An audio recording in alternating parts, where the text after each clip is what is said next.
Hi everyone, it is day 4 of Q Talk Live. 5 days, 5 projects, and thinking about what's going to happen next week. We'll talk about that in a minute.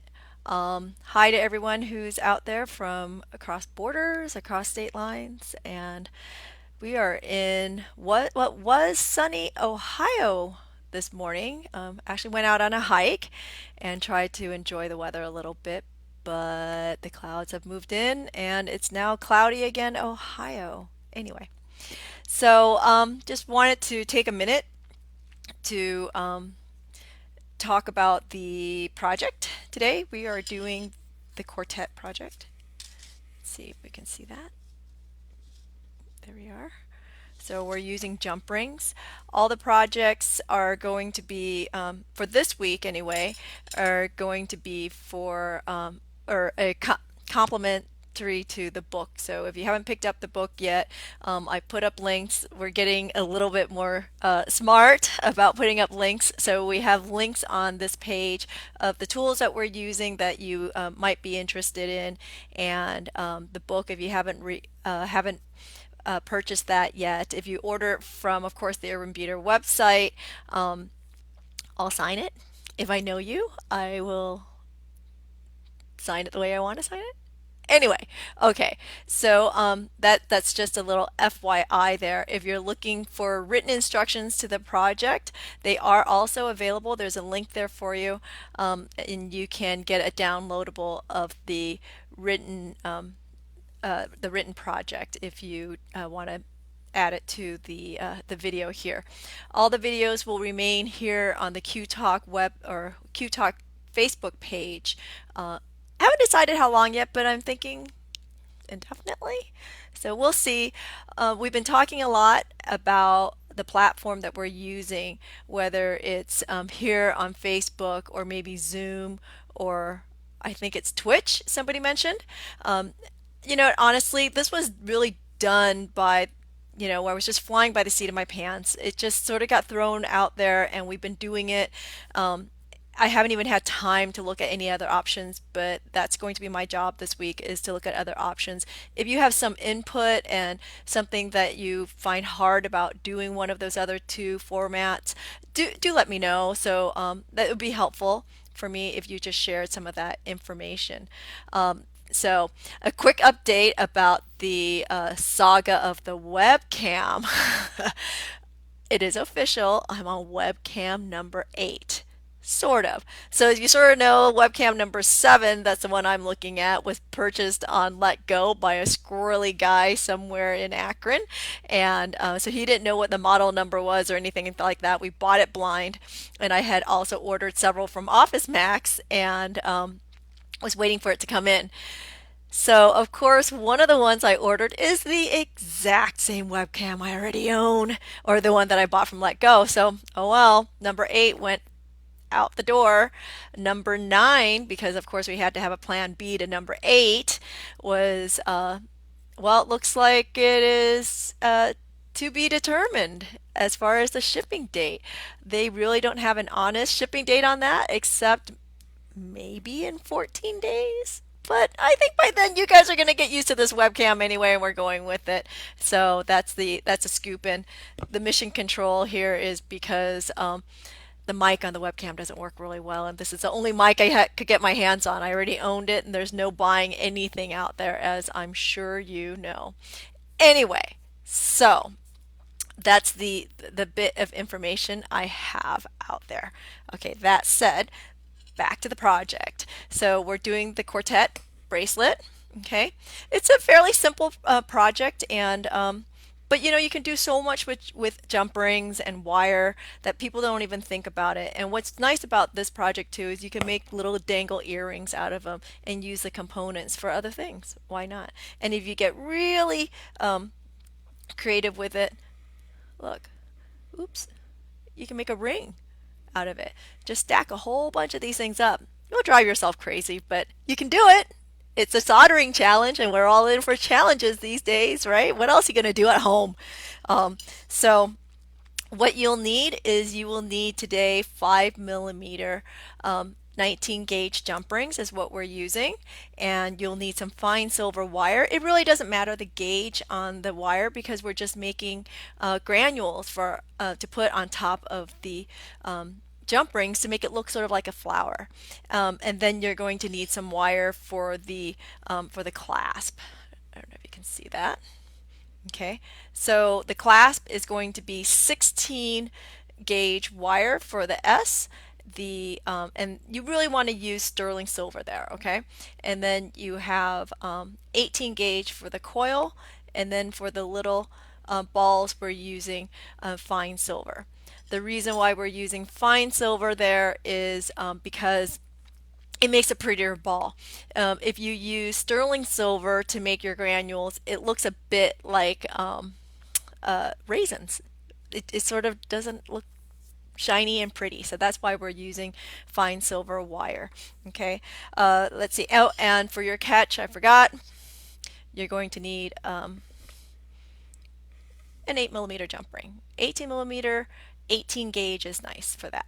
Okay, so tools today, also very basic tools, mostly just pliers to make this happen and a soldering setup because we are soldering.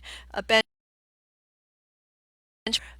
is also a good thing. Okay, are we ready? I'm going to change the camera over and get going. Oh, I totally forgot. I have a note here.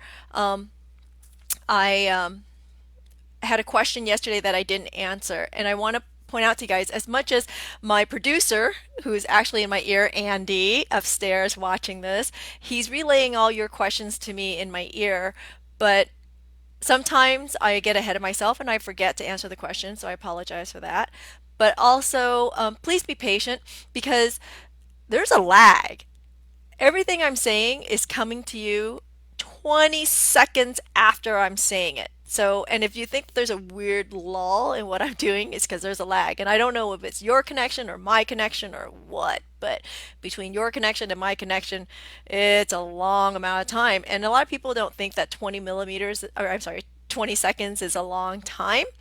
Think about this. It's an entire commercial, and we complain about how long commercials are. Well, anyway, so there is that lag. Anyway, so yesterday, real quick, Sally had asked a question that I absolutely ignored, and her question was, when you make these earring components, how do you make them even? Because when she goes to make a second one, it's never the same size. And unfortunately, the only real good answer I have for you on that is practice, because we're making balls. And so you really just need to practice looking at it and pulling it off right at the same time, so that all the balls are even. Now, obviously, when you're making two wires, if the balls on this one is bigger than the balls on that one, then the wires are going to be shorter or longer because the balls are making the wires smaller. Okay, so that's what you need to be careful of. What I do if I really want to is I'll make a whole bunch of them and line them up, and that's how I know they're even. Okay, so I just find the ones that are, and I start matching up the even ones. I know, what are you going to do with all this stuff? If you're doing production, it works, but yes, I know I don't sell my jewelry either, so that's the best I have for now. So I hope that helps, Sally.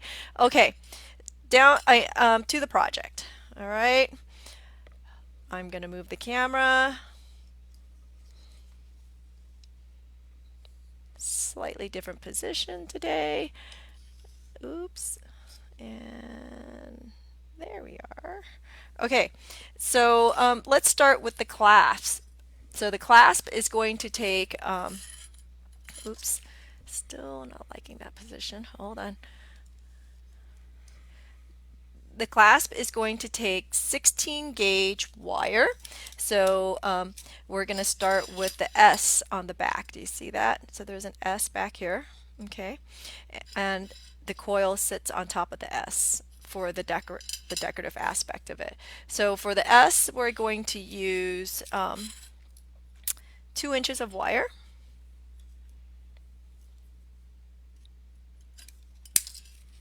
Okay. And then I'm going to use my my multi-looping plier. I really like using the multi-looping plier for things like this because it keeps the loops very consistent. Okay, and let's see, actually we go like this. Okay, and I'm just going to turn it on the fourth largest size. I'm going to bring it all the way around. You see that? It makes a full loop. And then we're going to go like this to the other side. Okay, so it makes sort of something like this. And then I'm going to pull out my needle nose. You know, I've been using these bent needle nose pliers by Xuron all week because they've really become one of my favorites. And, you know, a student of mine had it in class, and I just love these. They've come in very handy. So we've put up a link there for you since a few people had asked about it. Okay, so I'm going to bend this out, the tail out. So I'm sort of creating, see, a duck bill, okay? Or that's how I see it anyway. And then I'm going to do the same thing here. And if your wire is getting hard on you, just anneal it. Annealing is the process of heating the wire to open up those molecules and make it more malleable. So now my wire looks like that, my S-hook looks like that. No big deal. Just bring it back down. Just bend it forward. And I want it all the way in. Okay. This is going to open up a little bit too because we're going to hammer this.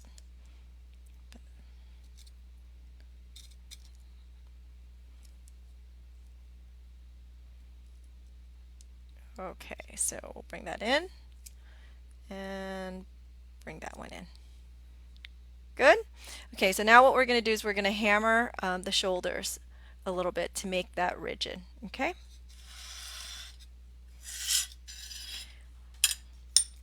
If you missed this trick the other day, I am using a mouse pad underneath my bench block to deaden the sound a little bit because it does get a little bit I don't know, pitchy in here because I'm on a ceramic board. Okay, so chasing hammer.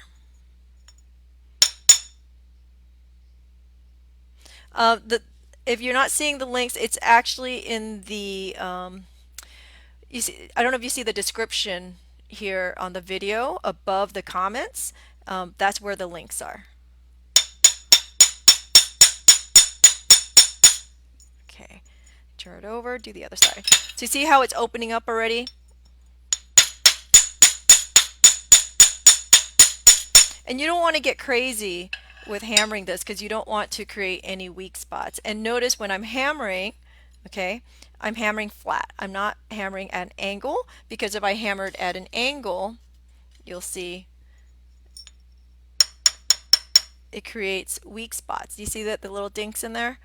That's what happens when you hammer at an angle. So always straight up and down, okay? Don't go too flat. You're just trying to make this rigid because S-hooks are tension set. Okay. Before I close that up, I am going to file the edge. If you have a cut burr, cut burrs are great for this. Okay. What is a cut burr? Probably is the next question. Yes, if I was smart enough, I would have pulled one because I totally forgot about it. Give me a minute, I'm going to come back to that. Maybe Andy can remind me to come back to the cut burr later, okay? But just file it. Yes, I'm a double filer too. Until it feels smooth, okay? So, then I'm going to push this in just a little bit more. And there's your S-hook. Okay. If you have made these too small, just for yucks and giggles, okay, and you want to open it back up, you can put your bow opening pliers in there and stretch it out. See? If that makes you happy. But it's an S-hook. You can do however you want to do it. This is now personal preference. So those Xuron bent nose were added just recently, so it's a new product for us. Okay, there we are. And if any of these wires are hanging out, just hammer them back down. Just make sure it's nice and flat. Okay, so now for the coil, you're going to need some 18 gauge wire. And you can work in whatever metal you want. You can do this with sterling silver, copper, brass, whatever you want. Except for here with the clasp, I really would prefer that you not use fine silver because you do want it to be a little bit more rigid. Okay, believe it or not, this coil will take almost all of 3 inches of wire. So we'll go ahead and measure that.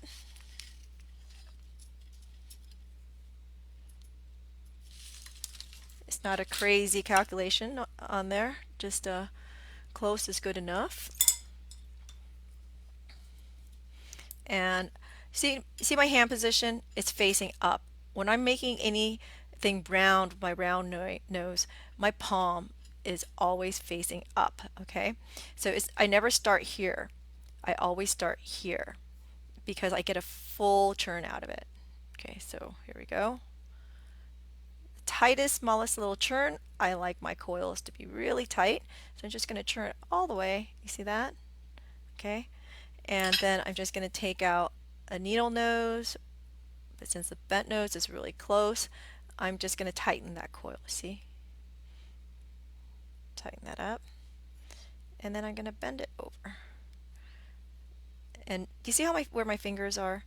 Okay, I'm doing this to help it conform all the way around. But I'm going to stop there. I don't want to keep using my my chain nose because it mars my wire. So I'm going to move to the nylon nose pliers, and that's usually helpful to keep it from marring. Okay, most people use nylon nose pliers to straighten wire, and it's a great use for that. But I love using it for things like this. I typically actually use my nylon nose pliers for shaping and forming more than anything. I rarely straighten wire with them.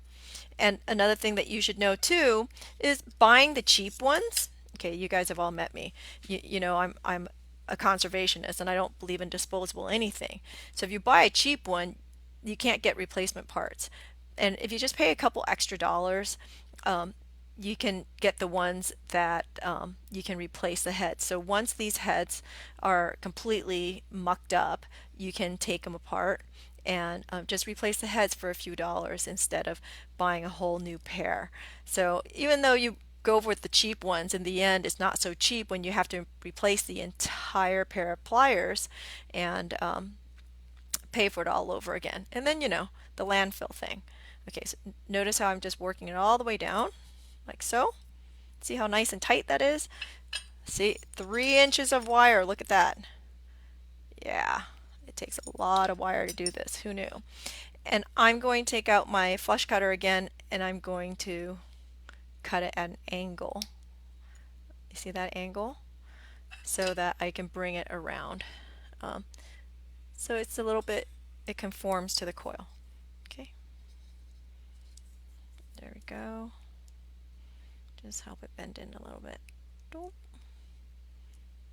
Okay. Okay. Now if you weren't able to do that flat, go ahead and flatten it. All right. Okay, so we have our coil, we have our clasp. So let's make some balls. Making balls is really, really easy. All you need is some fine silver wire. Oops, before I put that away. If I ever had to straighten wire, somebody just asked, is very simple. Just here's some wire straightener, and look at that. Done deal. Okay. If it was a short piece, I would put it between two bench blocks and roll it. Best trick ever. And okay. So you're going to need some fine silver wire. There's three sizes on the clasp. You see, there's a big one and two small ones. So the big one is going to be probably about 3/4 of an inch to an inch, and then the two small ones are about 1/2 inch to 1/4 of an inch. Okay, so we're going to do this, and we're going to flatten these first before we do anything. Why do I flatten wire before I ball them? Because it keeps it from rolling away. Because you know that torch has a tendency to just make it roll away. And then another thing too, because these pieces are a little bit longer, I'm going to go ahead and just bend it a little bit. It'll be easier. Okay, move this aside.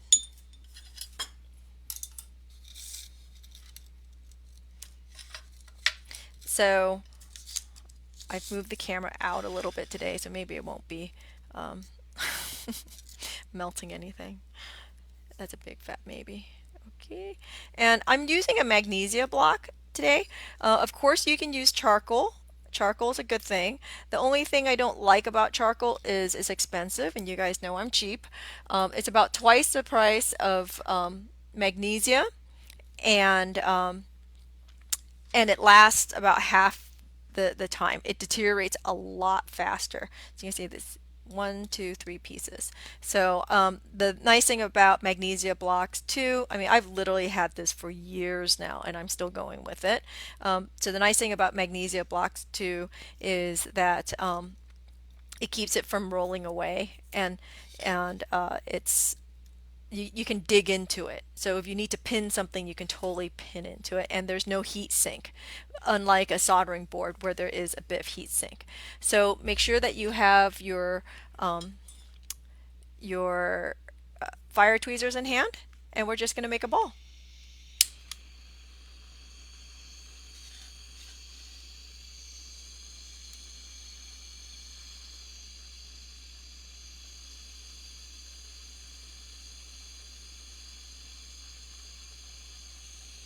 Okay, so there was one ball there. Thanks for the tip, Cheryl. I just said the same thing. Haha. Okay, and you just put heat right there, right at the blue tip on the wire, and just wait for it and watch it go. Look, it's forming a ball. Okay, so this one's split into two balls, so I'm going to help it by pushing it together. Okay, give it a second, and right before it cools off, I'm going to pull it aside. And I went a little late on that one.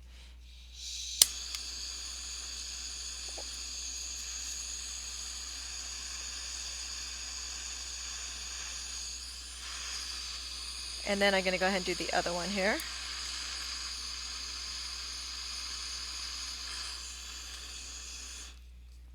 Okay, and grab it. Oh, see what I did? I grabbed it too soon. Oops, and it mushed. So not a good thing. Obviously, I grabbed a piece of wire I thought was fine silver, and it's not. How can I tell?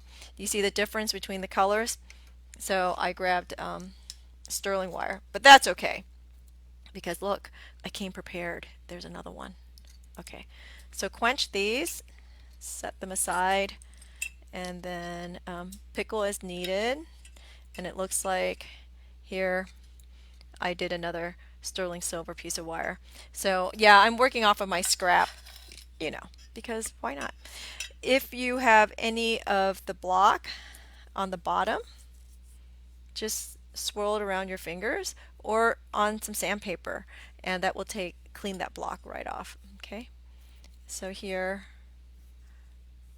actually, yeah, I'm gonna throw this in the pickle and clean this one off too. Okay, so 1, 2, 3 balls. So while that's pickling, let's set up the clasp. Okay. So you can do this in 1 or 2 steps. So you can go ahead and put the balls on the coil and solder that, and then solder it to the clasp, or try to do it at the same time. That's up to you and your skill level. If you do it at the same time, use one solder through the whole process and call it good. And if you do it separately, I would start with either medium or hard solder and then do easy to attach the clasp. Okay, so here I'm going to do it separately so you guys can see. Not completely thrilled about this sticking out, so I'm going to just sort of fix that there. Okay, so now we're going to put some solder on here. I'm using solder paste. If you want to use Pallions or anything else, of course you're going to need a little bit of flux, right?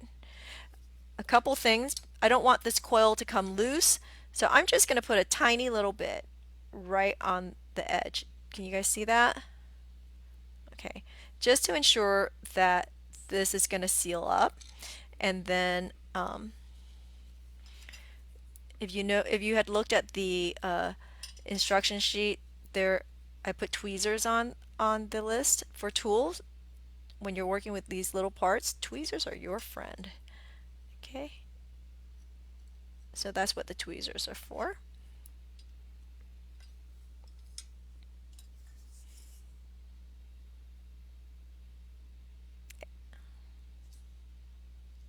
Okay, so the tweezers and the magnesia block are also available on the website at theurbanbeater.com if you guys didn't know that already. Okay, and I'm just going to grab a granule that I've already made previously. And your granules can be any size you want. Okay, whatever makes you happy at this point. And you know, most of the time granules have a flat bottom, so I try to use that to my advantage, and I put that bottom down. See that? So,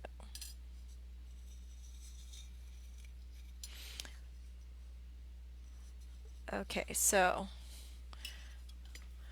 there we have that piece. Yes, I pulled the hook off because I don't want that to heat up and forget about it and burn myself. So, you know, a little safety goes a long ways. Just to heat right on there.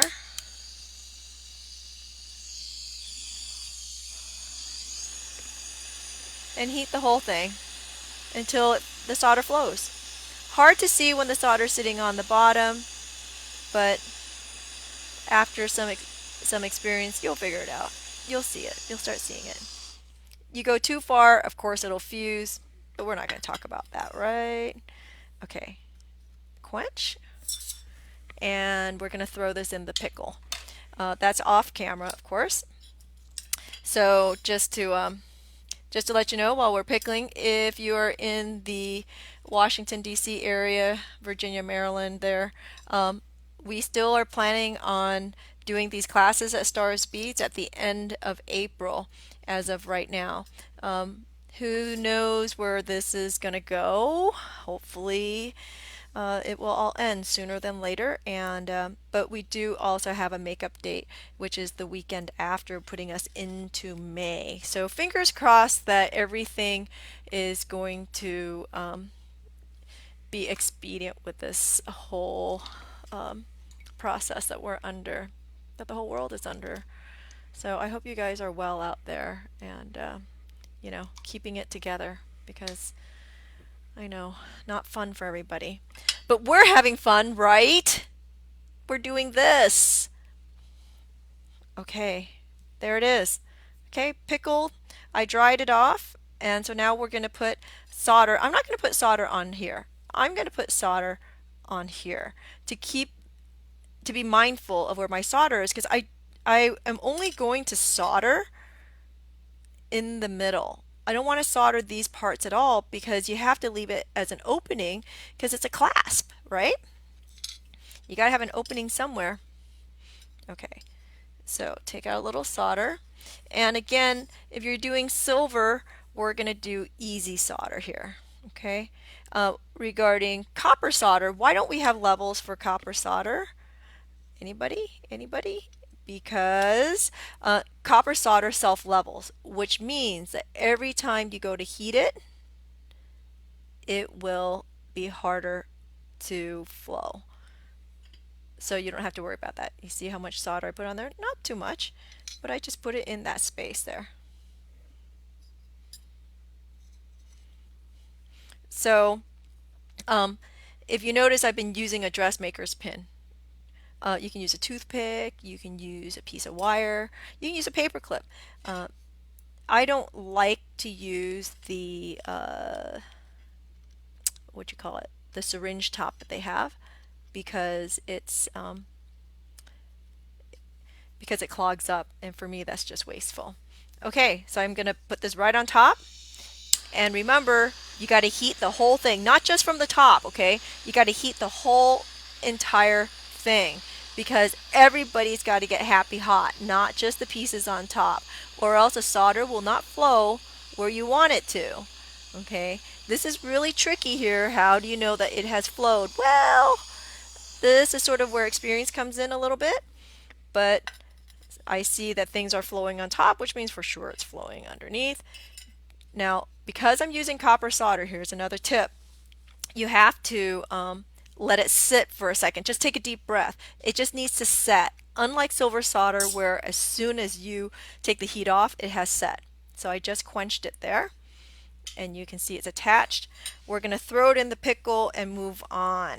Okay, so moving on, you're going to grab some jump rings.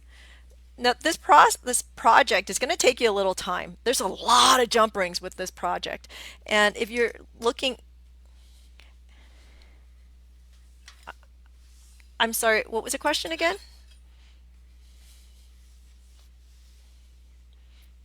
Okay, so the question is, what if you had the coil on the bottom and the S hook on top? The problem with that is because of those granules, it sort of goes lopsided. If you can make that work, absolutely do it that way. You know, a lot of these processes is really up to how you do your work and how you think about things, because you know how I do it and how you do it may be two very different things. Now, anyway, okay, so back to the jump rings. Okay, so the jump rings, it depends on your project. If you are doing it with the beads like I have it here, you obviously need less links. If you're doing it as a complete all silver bracelet, you're going to need more. And that's why in the materials list, there's a huge variance between how many jump rings you really need. Okay, so first off, you're going to get your jump rings. Then you're going to take out your chain nose pliers or bent nose. And so we're going to just make sure you close all those jump rings and make sure that they're nice and even. Okay, so these jump rings, actually I'm using copper again because remember I'm cheap, are already pretty tight. If you are looking for a source for the 5mm 19 gauge jump rings, I did put up a link there, and we do have a certain quantity on our website if you need some. Okay, and I did put up the 8mm jump rings too. Okay, so close up as many jump rings as you think you need for your links. There was a question also that someone had asked, why not use closed jump rings? Well, closed jump rings is fickle business, okay, because you don't know what kind of solder they used to close that. So if we decide to solder, if they use easy solder and we decided to use hard solder to put all these jump rings together, you're going to open up all of those jump rings. So the only time I would use closed jump rings is if I was using easy solder altogether. Okay, so then you're going to pick these up, and I like all of my openings to face the middle. Okay, I don't even know if you guys can see that. It's a little small. So you can use this on a You can use this on a soldering board if you want. I'm working on a honeycomb block because these parts they like to wander away. So this way I can just pin them down. So as you can see here, I had here I'll take a pin out. Okay. So what's cool is that the honeycomb blocks are only I think $12 or $13, and they come with 2 blocks and like 20 pins, so you can pin to your heart's delight. But do you see that? How I don't know. Can you tell I have those in pins? Let's see. Yeah, there you go. Okay. Okay. Um, so once you have it placed, you're going to put down solder. Okay, so we're going to start, if you're doing silver, again, you're going to start with hard solder. Now the question is, what's the difference between hard, medium, and easy solder? The difference is at every level of solder, it has the melting temp goes down so that you don't open the previous joint. Okay, that's the key, because when you're soldering, you are heating everything up to the same heat level again, thereby you have the risk of the opening the previous joint. So you start with hard and then you go to medium so you don't open up that first joint, and then you go to easy. Okay, so you guys see that? I'm putting solder between all these little joints. Okay. So here, now remember, if you're playing with copper and silver, it is a little bit different. So a lot of people have asked me, oh, can I just do the copper soldering because it's cheaper to practice with, and then go to silver? The answer is yes, but the nuances do change. So be careful of that. It will give you an idea of how things work, but not necessarily that it's going to be the same. Okay. So yeah, copper solder is a lot cheaper. It's only $10 for a whole tube, whereas silver solder is $15. Okay, so let's point that out. So I have solder between the jump rings, like so. Okay, if you want to, again here, you can definitely solder the granule on at the same time, or you do it in 2 steps. Okay.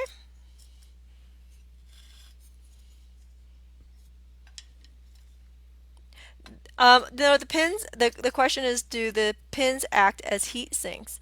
And my answer is no, because these pins are so small that you don't have to worry about it. Okay, so I'm digging for I'm digging for a granule. This is a bigger granule than what I was using before, but we'll go with it. Okay, so here I'm going to put a little bit of solder on the bottom of that too. And actually not quite enough. Hold on. So see that? So the pins help everything stay in place, like so. So a lot of times people struggle with the jump rings, and oops, you see there, I just touched it and it went out of place. Okay, so by putting it in the pins, it sort of is one more guarantee that it won't move anywhere, and it makes it a little bit easier to work with. So I'm going to do 2 of these so you guys can see. So here I'm going to put solder just in between. And remember, I try to point all the openings into the middle so that we don't see it. And then I don't have to worry about soldering it closed, right? So this one has the pins, this one doesn't. So we'll show you the difference. There we go. We'll bring him back in a second. Okay.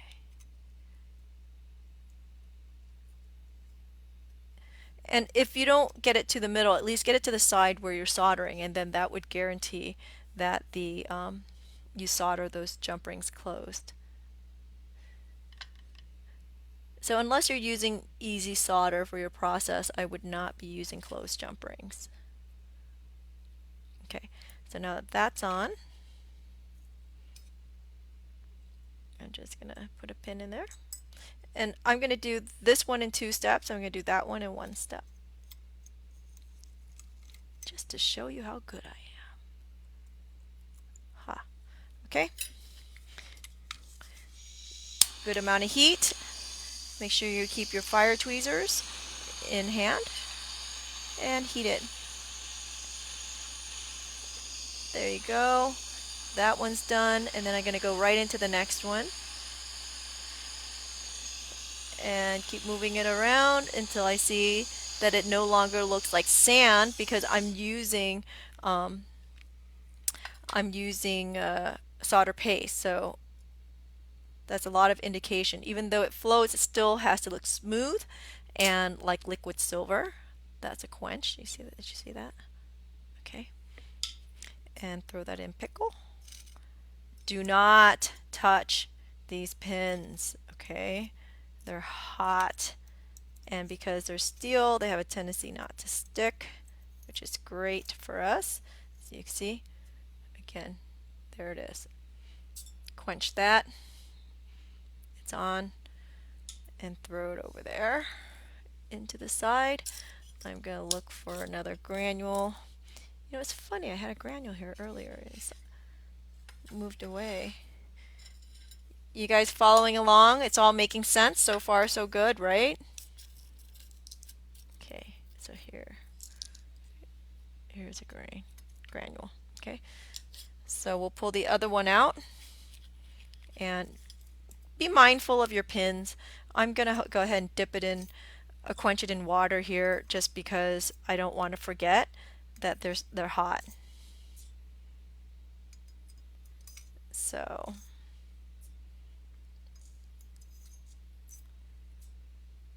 there we are, and should be pickled. Okay, everybody's coming out of the pickle. Make sure when you are pulling things out of the pickle that you're rinsing it.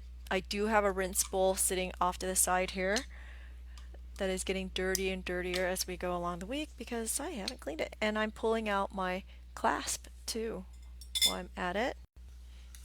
Okay, rag on the side and put it back on. Okay, there we have it. There's one. So now we're going to go back and do this guy. Okay. Grab the granule, and you know, for me it's just easiest to grab this granule and dip it right in here and then place it right on top. Do you see where the opening is with the jump ring? I don't know, it might be a little too small for you, but just about all my openings are in the middle there. And not good. If you don't have a pair of fine tweezers, you need to get some. They're really good, and we also have that on the website. And heck, they're only $3. You should have a pair. And then if you decide you don't need them, trust me, they're really great to tweeze your eyebrows with. Yes, I know. Shouldn't admit that, but there it is. Okay, so there's your ball. Okay, and I'm just going to put a couple of pins in just to keep this in place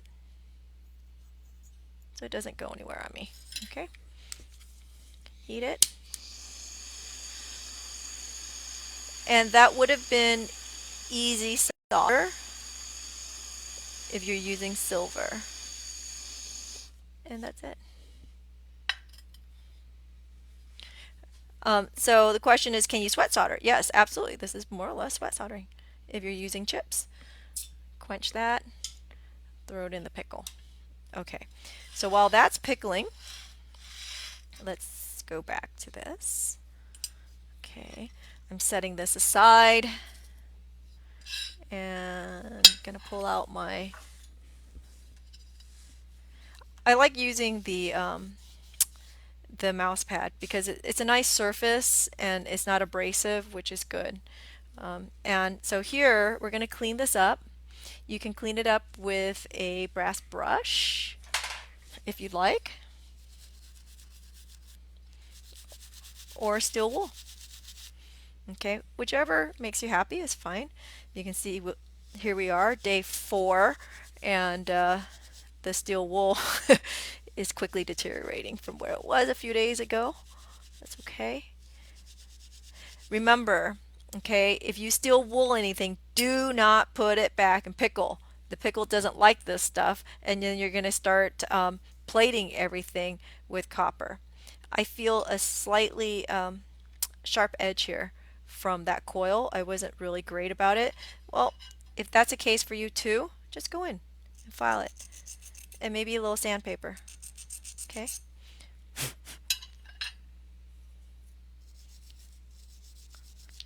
So the question is, what's the number that corresponds with hard, medium, easy? The numbers are always about the percentages. So hard is 75, which means it's 75% silver. Medium is 70, and easy is 65. Okay, so here we are.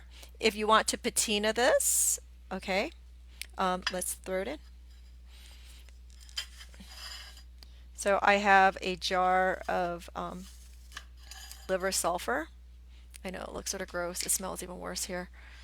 It's a good thing you're not here. And I did shower today. Yes, one of the viewers said, Q, no one knows that you've showered or not. Well, I guess I do. So you can see very quickly.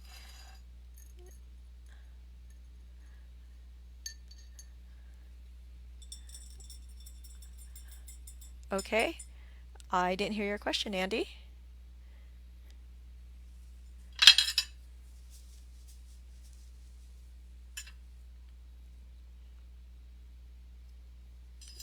Sorry? Okay.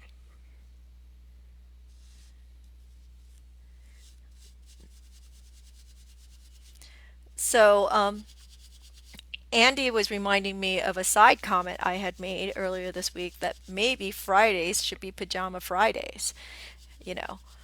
So I don't know if that's because it's self-interested that he's saying that or is for everybody else. Haha.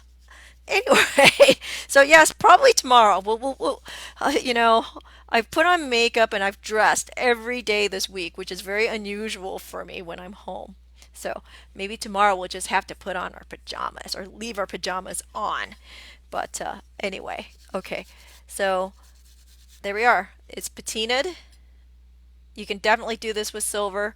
Question was yesterday is what do I like to use? If I was doing this in silver, I definitely would use Black Max. That comes from Rio Grande. It ships as a hazardous. That's why we don't carry it. Or you can use liver sulfur. I like using liver sulfur on copper, but not on the silver because Black Max is a bit more intense. Okay. Another thing I keep on my desk too that you guys should think about keeping on your desk is a toothbrush. Toothbrushes are great. Now, sorry, give me a second here. My toothbrush went away because I just rearranged everything in the studio. Not for this purpose, but because I had nothing better to do last week. Okay, so there it is. See, there was a whole bunch of steel wool under here, and I didn't want to just keep scrubbing. So a toothbrush is great in the studio for a bunch of things. You can clean that up. Okay, so there's that one. And let's go get the other links.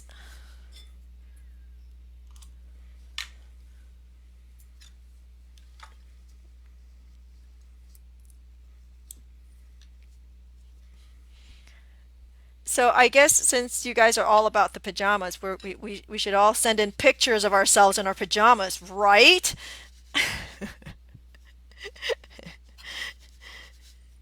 So that I know I'm not alone. So once again, I'm just cleaning these. It's up to you whether or not you oxidize it. Okay, so you can see here the silver one. I didn't oxidize any of it. It's a personal preference whether or not you oxidize. And if you don't have liver sulfur yet or any of these products, believe it or not, you can boil an egg, crush it up or throw it into a Ziploc bag, crush it up and throw your pieces in that Ziploc bag, seal it up and wait. It takes a bit of time, but it does work. Another thing too, I know this is totally gross, but you can use salt and vinegar chips, works, and fresh cat urine. Don't don't even ask. I had a vet for a student and she shared this with me and she's like, I said, well, how the heck do you have cat urine? She goes, I can get it all day long. Okay, good for you. So anyway, I had a friend who at the time I was walking with every other day who had a cat and I said, oh, hey, can I have your litter? So I also found out that clumping litter doesn't work. It has to be just a regular litter and it has to be fresh. So she had given me this bag of cat litter. I went off to a show, didn't get to it for 2 weeks, and yes, I put it in and it didn't work. And of course, reached out to the vet, and the vet's like, oh no, it has to be fresh. I'm like, okay, then. Let me say, I have not revisited the cat litter, but you have the information, and I'm going to leave it there. Okay, so that said, we have links here, okay? And we're gonna connect it. So, you know, most of you guys already know how to do this, but I'm gonna show you my way, all right? And it's slightly different. If you're looking for liver sulfur, we do carry it, but we're currently out of stock. It's coming in. It should be here in a few days, and we will ship it out as soon as we get it. Okay, so I'm sitting here, and I have lost my pliers. How did that happen? Oh, there it is. Okay, so some round nose and some chain nose. I'm just going to use some scrap wire because, you know, I can. And I need to get rid of this stuff anyway. So you can go ahead and add more jump rings. You know, if you're doing a bracelet with just these links, just jump them all together and solder said jump ring. Okay. If not, then you can just link it right there. Okay, so here's how I do my wire wrapping. So notice again, as I mentioned, let's see, I'm going to try to stay in the camera here. Wait, hold on. Okay, so notice where my hand position is. The palm is heading facing up. Okay, always facing up so I can make a full turn. If I start it with my knuckles facing up, I only get a partial turn. You see that? So we're going to start here. And I'm going to turn, like so. See that? Oops. There it is. It makes a T. Okay? And then I'm going to add this on. I know the camera's having a hard time following me and focusing, but this actually is described in the first book, Hot and Cold, that I did. But do you okay, it just all of a sudden decided to focus. Okay, so you see my T there? I'm just going to grab it right there, and I'm going to switch hands, and you can take out your round nose or chain nose at this point, and I'm going to bend it around. Actually, you'll see it better there.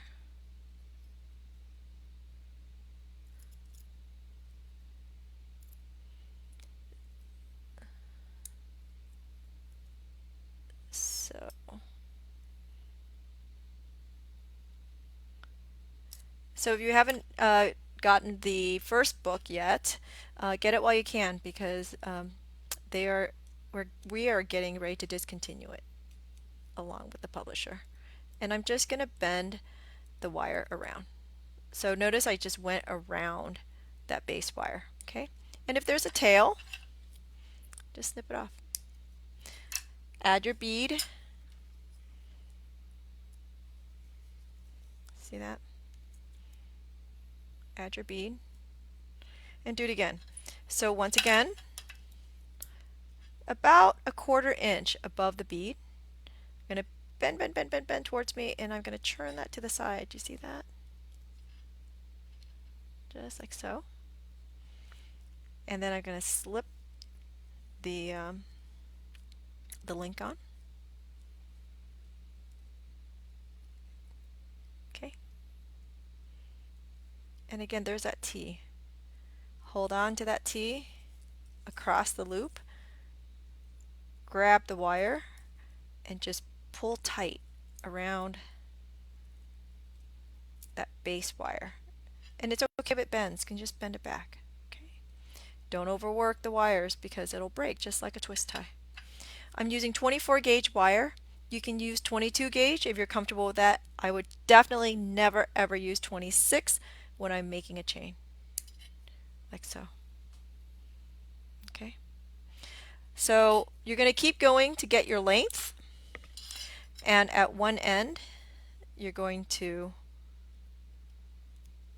put that in like so. Did I get everybody's questions, Andy? So, and then, so as you can see, at one end, we put the clasp on like this. Oops. Okay. And then at the other end here, we put the 8mm jump ring. So, for the catch. And so here, see, again, it's tension set. Pull it out just a little bit, and it will clasp just like that. Okay. So, any questions? I'm gonna stop here for a half a second. I'm gonna go grab a cup burr and show you what a cup burr does, but it's gonna take me just a second to go get it. Okay?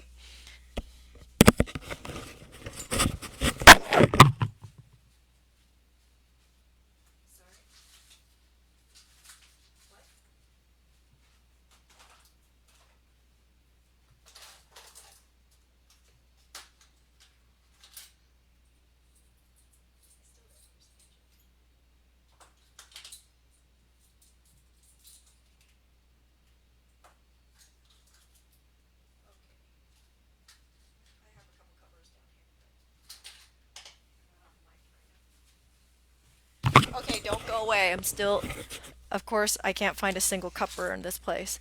All of a sudden, you know, when you don't need it, you have a ton of them, and when you need it, all right. So while I'm looking for burrs, let me talk about next week. So after some discussion, I've queried a few people and am now asking you guys to send us or send me your suggestions. Looking for ideas for next week. I think one thing that we will definitely be doing is we are going to do a stone setting. It'll come at the end of the week because I think how I want to do it is we'll do it in 2 sessions to give you guys some time to work on it and come back with questions and any problems that you have. So that's going to be towards the end of the week, hoping that by end of day tomorrow I will have the project done and posted, because remember I got to write this stuff up too. And then on Wednesday, let's do something a little bit more fun and interesting. I think is you guys just send me questions. So like right now, I've already had a query. Hey, can you do a demo on water casting? Yeah, I totally can.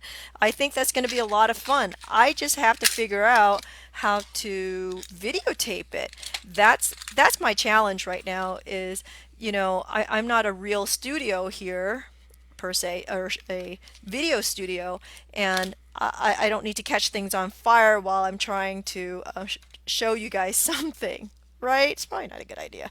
Anyway, so water casting is on the list. Another question was about riveting. How do you rivet something with a gap in between? What is the trick? That's going to be an easy one.